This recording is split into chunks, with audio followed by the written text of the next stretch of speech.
Aujourd'hui, on va voir une leçon d'orthographe dont le titre est le pluriel des noms composés. C'est-à-dire qu'on va voir les règles qui gouvernent la formation du pluriel des noms composés.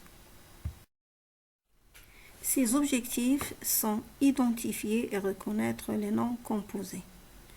Et puis, savoir les écrire au pluriel.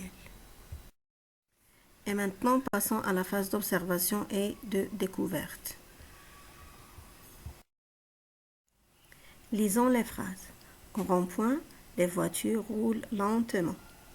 Pour avoir les mains libres, elles ont placé leurs affaires sur les porte-bagages.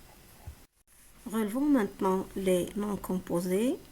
Donc, on a rond-point, puis porte-bagages. Regardons maintenant les constitutions de ces noms-là. Rond-point, donc rond est un adjectif, point, c'est un nom.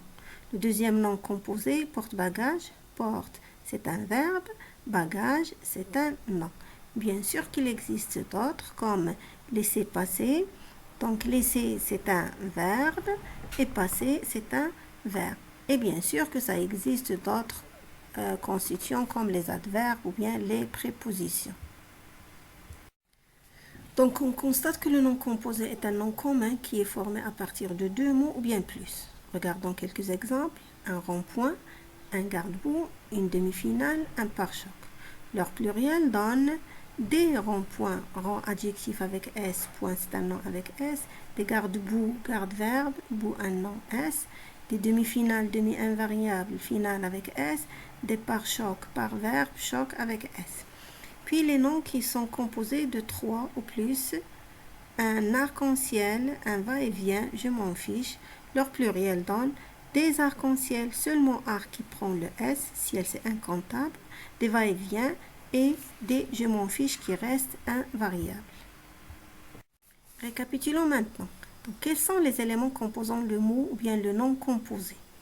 Donc, ils sont soit verbe, un adverbe ou bien une préposition.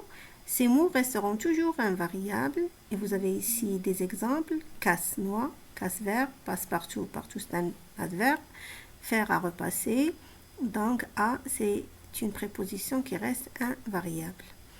Ou bien avec des noms, bien des adjectifs, ces mots-là, ils prendront généralement la marque du pluriel, soit un S, soit un X. Rouge-gorge, adjectif plus nom, chou-fleur, les deux sont noms.